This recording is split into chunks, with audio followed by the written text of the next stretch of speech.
Shalom Bapak Ibu Saudara yang dikasihi oleh Tuhan. Kembali kita akan mendengarkan renungan singkat yang akan memberikan kita kekuatan. Hari-hari begitu cepat berlalu, kita sudah melewati hari raya besar, yaitu hari raya kenaikan Tuhan kita Yesus Kristus, di mana kita melihat satu rangkaian acara dari kematian, kemudian kebangkitannya, dan kenaikannya ke surga.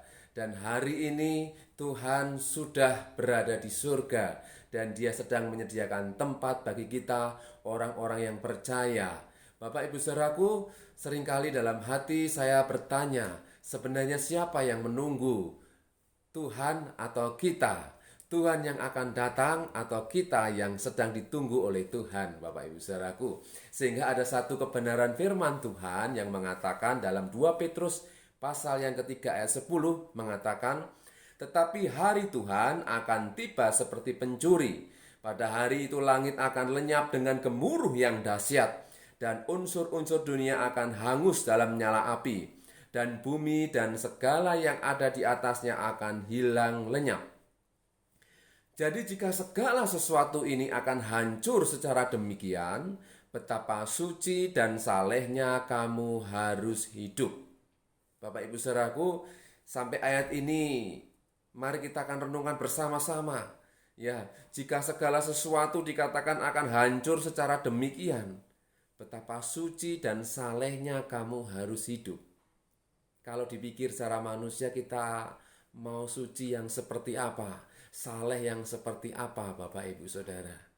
Kita butuh bimbingan, kita butuh arahan untuk bisa menjadi orang-orang yang suci. Dan tentunya tidak ada seorang manusia pun di muka bumi ini yang bisa berjalan lurus seturut pikirannya sendiri sehingga dia dikatakan sebagai orang yang suci. Tentunya semua atas kehendak Tuhan. Dan bagaimana dengan kita orang-orang yang percaya sebagai pengikut Kristus, yang kita sebagai orang-orang yang harusnya dihukum karena dosa, tapi Tuhan rindu supaya kita diselamatkan. Biarlah melalui ayat ini Bapak Ibu Saudaraku, kita kembali disegarkan, dikuatkan dalam menanti-nantikan Tuhan. Ya, betapa suci dan salehnya kamu harus hidup. Sejauh mana kita bisa suci, sejauh mana kita bisa hidup saleh. Setiap hari kita dihadapkan dengan persoalan, tantangan, bahkan masalah-masalah yang kita bisa jatuh bangun dalam dosa.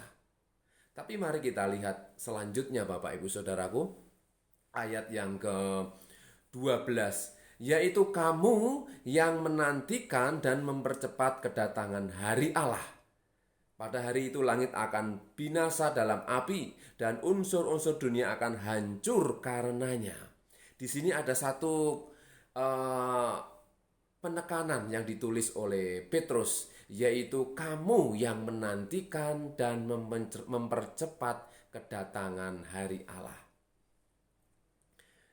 Jadi perlu digarisbawahi kata yang menantikan dan mempercepat kedatangan hari Allah. Sebagai orang percaya, kita ini sedang menantikan. Dan jangan lupa, kita ini juga mempercepat kedatangan hari Allah. Ini sebagai poin yang luar biasa yang harus kita pahami, yaitu yang menantikan dan yang mempercepat kedatangan hari Allah. Ya, ayat 13 dikatakan, tetapi sesuai dengan janjinya kita menantikan langit yang baru dan bumi yang baru di mana terdapat kebenaran.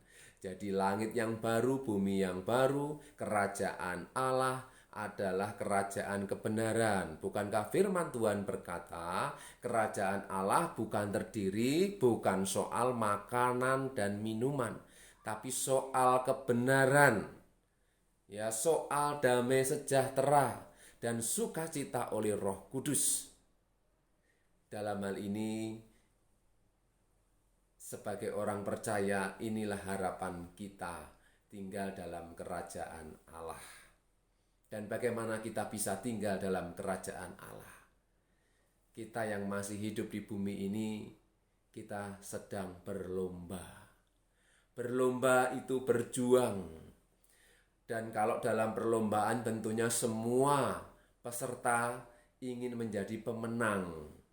Dan tentunya kita ingin menjadi pemenang. Amin, Bapak Ibu Saudara. Bapak Ibu Saudara ingin menjadi pemenang? Ya, mari kita terus belajar firman Tuhan dan terus berusaha untuk melakukan dan minta Tuhan kekuatan supaya kita bisa menjadi umat pemenang. Di dalam surat Ibrani pasal yang ke-12 saya akan bacakan ayat yang pertama. Karena kita mempunyai banyak saksi bagaikan awan yang mengelilingi kita, marilah kita menanggalkan semua beban dan dosa yang begitu merintangi kita, dan berlomba dengan tekun dalam perlombaan yang diwajibkan bagi kita. Ayat ini yang menjadi renungan kita pada hari ini. Ya, kita sedang dalam masa perlombaan, yaitu berlomba dalam iman. Dan tentunya hari ini saya beri judul perlombaan iman. Dan pesertanya adalah kita orang-orang percaya. Dan jika Tuhan sedang menyediakan tempat, yaitu hadiah bagi kita orang-orang percaya, dan tentunya kita yang masih ada di muka bumi ini, kita harus terus berjuang. Apapun saat ini kondisi kita, apapun yang saudara sedang alami, teruslah berjuang. Ya, karena kita ini sedang berlomba. Dan orang yang berlomba, saya teringat akan 17 Agustusan, ya. Setiap kampung-kampung ada perlombaan. Ya, macam-macam perlombaan. Entah itu perlombaan karung, kemudian makan kerupuk dan lain sebagainya. Ya, kalau kita lihat mereka semuanya itu kepingin jadi pemenang. Yaitu lomba-lomba yang hanya sekedar untuk hiburan. Tapi kita ini sedang berlomba untuk menerima hidup yang kekal, yaitu hidup bersama dengan Tuhan Sang Pencipta, Bapak Ibu Saudara. Makanya Bapak Ibu Saudaraku, dalam perlombaan ini kita harus memiliki satu keyakinan. Jadi poin yang pertama dikatakan kita harus menanggalkan semua beban, ya, dan dosa yang begitu merintangi kita. Jadi kalau kita ingin menjadi pemenang dalam perlombaan, kita harus menanggalkan semua beban.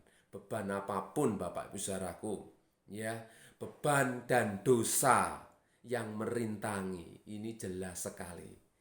Beban apa yang membuat saudara tidak bisa memiliki persekutuan dengan Tuhan? Ya. Kemudian dosa apa yang membuat saudara tidak bisa lepas atau yang membuat saudara jauh dari Tuhan? Mari kita itu tanggalkan semuanya. Kita buang itu semuanya. Kita berikan hidup kita. Kita mulai menguduskan hidup kita, menyucikan hidup kita. Karena Tuhan kita sudah menebusnya. Bukan berarti kita harus hidup di dalam dosa atau kita seenaknya dalam hidup ini. Tapi mari kita tanggalkan semuanya. Ya, berarti kita terus baru setiap hari. Baru apanya Bapak Ibu Saudaraku? Baru untuk kita membersihkan manusia, batin kita, perbuatan kita yang merintangi hubungan kita dengan Tuhan. Puji nama Tuhan, itu poin yang pertama. Jika kita ingin menjadi pemenang dalam perlombaan iman, kita harus tanggalkan semua beban dan dosa yang merintangi kita. Jika ada yang masih terikat dosa, minta Tuhan dilepaskan segala dosa-dosa itu. Ya, ini satu perkara-perkara yang sederhana, namun seringkali kita sulit untuk melakukan. Ya, kita harus bisa menanggalkan, melepaskan, bahkan kita betul-betul buang jauh itu dosa. Walaupun setiap hari kita dihadapkan dengan segala ujian, tantangan, ya, masalah. Karena kita tahu Bapak Ibu Saudaraku, ayat ini juga mengatakan karena kita mempunyai banyak saksi. Kita disaksikan oleh banyak saksi. Yang pertama Tuhan sendiri, yang kedua malaikat, yang ketiga jangan lupa Setan pun juga melihat hidup kita, Bapak Ibu Saudaraku. Jika kita ingin hidup benar, jika kita ingin hidup saleh, setan ingin berusaha untuk menjegal kita supaya kita hidup dalam dosa seturut kehendak setan. Sehingga kita tidak bisa bersekutu dengan Tuhan, sehingga kita semakin jauh dengan Tuhan. Setan ingin selalu mencobai kita. Ya. Bahkan dia selalu cari kesempatan yang baik untuk menjatuhkan kita, Bapak Ibu Saudara. Oleh sebab itu sadarlah akan hal ini. Dan yang keempat, saksinya adalah orang-orang di sekitar kita. Mereka juga melihat kehidupan kita, apa yang kita lakukan. Jika kita disaksikan oleh banyak saksi, mari kita jaga hidup kita ini, Bapak Ibu Saudaraku, supaya kita tetap berkenan di hadapan Tuhan. Ya. Kemudian kita akan lihat poin yang kedua. Kita harus memiliki ketekunan. Dikatakan dan berlomba dengan tekun. Kata tekun ini tidak bisa saya katakan kemarin saya tekun, hari ini saya tekun. Tapi ketekunan itu harus terus-menerus selama kita masih hidup dan bernafas. Tekun untuk apa, Bapak Ibu Saudaraku? Yaitu tekun untuk semakin mendekat kepada Tuhan. Karena firman Tuhan ayat 2 mengatakan, marilah kita melakukannya dengan mata yang tertuju kepada Yesus yang memimpin kita dalam iman. Jadi dengan mata yang tertuju kepada Yesus. Tekun, pikul salib dan sangkal diri. Sebagai pengikut Kristus kita harus pikul salib, sangkal diri seperti Kristus. Karena ayat 2 tadi katakan, mari kita melakukannya dengan mata yang tertuju kepada Yesus. Kenapa kepada Yesus? Karena Yesus saat ini sudah berada di surga, dan jika kita ingin bersama dengan Dia, kita harus mengikuti jejaknya. Walaupun kita mungkin tidak disalibkan, kita tidak dikasih mahkota duri, kita tidak harus ditusuk lambungnya, tetapi kita percaya ketika kita menghadapi persoalan yang seberat apapun, Tuhan masih menyertai kita. Amin, Bapak Ibu Saudaraku. Kita hanya tekun saja. Tekun yaitu setia sampai akhir, setia sampai mati, bertekun. Hari ini saya berkata demikian, besok pun saya harus terus melakukannya. Apa yang saya sampaikan ini bukan untuk saudara saja, tapi juga untuk hidup saya. Saya pun juga harus bertekun. Tekun untuk apa? Tekun memandang kepada Yesus. Karena Dia yang memimpin kehidupan kita. Sampai kapan? Sampai kita dipanggil Tuhan. Kita tidak tahu kapan Tuhan panggil kita. Mari Bapak Ibu Saudaraku, dalam perlombaan iman ini kita disaksikan oleh banyak saksi. Kita harus menanggalkan segala beban dan dosa yang merintangi kita. Saya kembali ingatkan, tetapi hari Tuhan akan tiba seperti pencuri. Pada hari itu langit akan lenyap dengan gemuruh yang dahsyat, dan unsur-unsur dunia akan hangus dalam nyala api, dan bumi dan segala yang ada di atasnya akan lenyap, akan hilang lenyap. Jadi jika segala sesuatu ini akan hancur secara demikian, betapa suci dan salehnya kamu harus hidup. Jelas ayat ini memberikan pengertian kepada kita betapa kita harus suci dan saleh jika segala sesuatu akan hancur secara demikian. Kita melihat bencana-bencana, gempa bumi luar biasa, orang sangat takut. Gunung meletus, kemudian bencana-bencana yang lain. Orang-orang sudah gemetar ketakutan. Apalagi kedatangan Tuhan. Jadi dalam hal ini kita sebagai orang yang menantikan Tuhan, orang-orang yang mempercepat kedatangan Tuhan, kita harus hidup suci dan saleh. Masa bisa? Itu bukan kekuatan kita, tapi itu adalah karena kasih karunia Tuhan bagi kita. Asal kita tadi, yang pertama, menanggalkan segala beban dan dosa yang merintangi. Dan yang kedua, tetap tekun memandang kepada Yesus Kristus yang memimpin kita dalam iman. Dan kita percaya Yesus sudah menebus dosa kita. Yesus sudah mengampuni segala kesalahan kita. Tinggal kita mau setia, tekun mengiring Tuhan kita, Yesus Kristus. Jadi ketika kita sudah ditebus, kita sudah dibayar lunas segala hutang dosa kita, maka hidup suci dan saleh itu adalah kewajiban bagi kita. Namanya wajib ya, mau tidak mau, kuat tidak kuat.